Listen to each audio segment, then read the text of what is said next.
Olá, eu sou o Luciano da Markstrat e estou aqui na nossa série de vídeos falando sobre o nosso lançamento na área de vendas, que é o livro Administração de Vendas, que eu tive a honra de escrever com os meus coautores, meus colegas Marcos Fava e Matheus Consoli.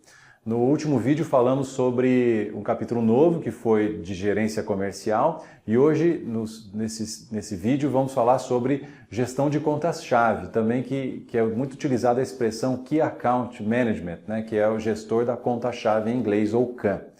Muito bem, nós inserimos esse capítulo aqui porque nos parece também uma tendência em vendas. Dada a concentração que está acontecendo em diversos mercados, os clientes vão ficando maiores e vão ficando mais complexos e demandando uma relação mais direta, mais próxima das nossas empresas. Para isso, ficou comum dentro das estruturas comerciais a necessidade de separar um grupo de consultores de vendas para se trabalhar com um grupo menor de cliente, às vezes até com um cliente, às vezes, no limite, teremos mais pessoas trabalhando com apenas um cliente, dada a complexidade e tamanho deste cliente. Isso é uma tendência, a concentração, como eu disse, acontece em todos os mercados, tem a ver com o desenvolvimento da economia e as nossas empresas precisam se atualizar para isso. Se a gente olhar diversos setores, pega o setor de, por exemplo, nós estamos aqui em Ribeirão Preto, temos o setor de sucro energético, o que acontece com as usinas e a concentração, quem atende essas usinas também, quer dizer, a complexidade de se lidar com uma empresa como Raizen, como uma empresa como São Martinho, são exemplos de grandes empresas que demandam serviços diferenciados. Bom, mas como fazer isso? Como que isso é diferente de vendas tradicional? Essa é a grande questão e é isso que a gente coloca nesse capítulo. E a gente escolheu uma discussão para fazer a abertura desse capítulo que é de confiança. Tudo começa com a capacidade de buscar a confiança do cliente para entender e ter acesso às diversas informações.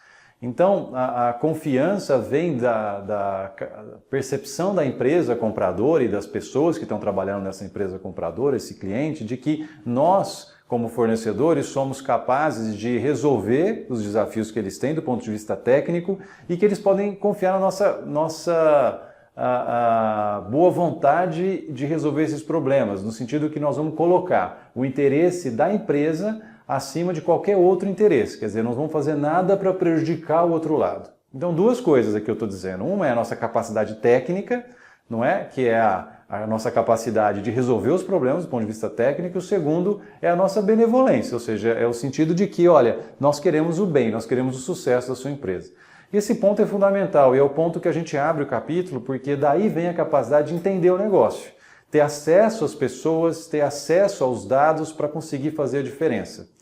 E aí a gente trabalha um processo de gestão de conta-chave, que ele é um processo diferente do processo tradicional de vendas, porque ele começa justamente com um diagnóstico quantitativo, no sentido de entender qual que é o tamanho dessa oportunidade, qual que é os nossos números que temos feito hoje, por que temos feito esses números. Então, o que a gente chama de diagnóstico quantitativo é justamente entender, com base em números, o que nós estamos falando de potencial e qual que é o nosso resultado contra esse potencial hoje. Para daí a gente aprofundar no entendimento dessa empresa. Entender a empresa significa entender suas diferentes áreas, entender os seus desafios futuros e o que significa esses desafios do ponto de vista de quem tem um grande objetivo de crescimento, pode ter entraves financeiros, entraves de estrutura, entraves de pessoas. E aí, qual que é o nosso papel? Muitas vezes, como fornecedor de uma tecnologia, de um produto ou de alguns serviços, de lidar com esses diferentes entraves. Nós temos que ser capazes de estabelecer objetivos nessas grandes contas e, aí talvez é a grande novidade, é fazer o que a gente chama aqui de iniciativas estratégicas, que é sair do básico, no sentido de construir uma agenda recorrente com aquele cliente, de construção de um plano de relacionamento diferenciado. Isso ele é muito individualizado, isso é construído com a realidade de cada um cliente. E esse é o grande segredo, não existe plano de conta-chave que seja igual a outro plano. Cada cliente tem uma realidade.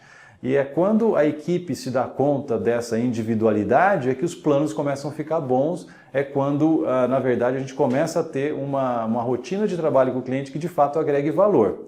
é natural que a captura de valor vai acontecer, porque se o cliente percebe o benefício da nossa relação, ele vai dar a contrapartida da compra. E a gente precisa vincular o quanto mais conseguir, melhor. Quer dizer, tanto os nossos produtos e serviços com aquilo que de fato é feito.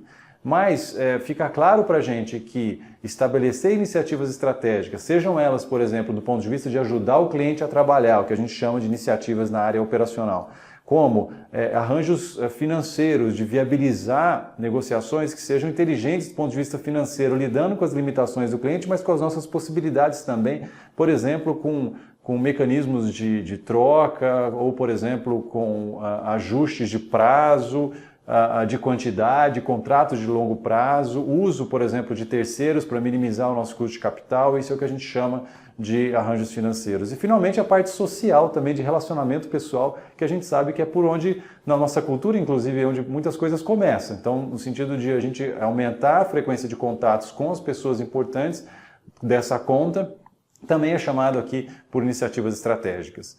A capacidade de execução, implantação, entender quem são as partes que precisam estar envolvidas, né, nesse cliente e fazer fechamento de ciclo com esses clientes, para que eles entendam tudo o que foi feito, como que a nossa empresa e nós, pessoalmente, como consultores, Key Account Managers, a gente tem se posicionado para ajudar esse cliente.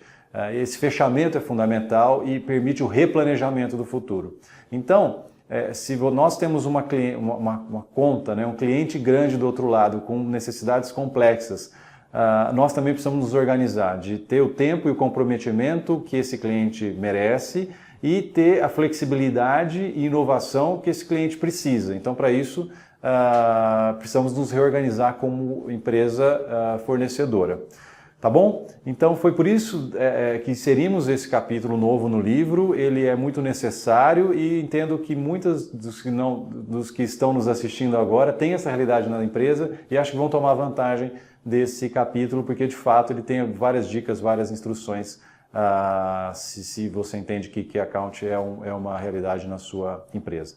Ok? Então essa foi nossa segunda série que falou sobre o tema aí de Key Account Management. A gente, no nosso terceiro vídeo, nós vamos falar sobre tendências em vendas, que é inclusive o capítulo que fecha o livro, mas que buscamos olhar um pouquinho o futuro da administração de vendas.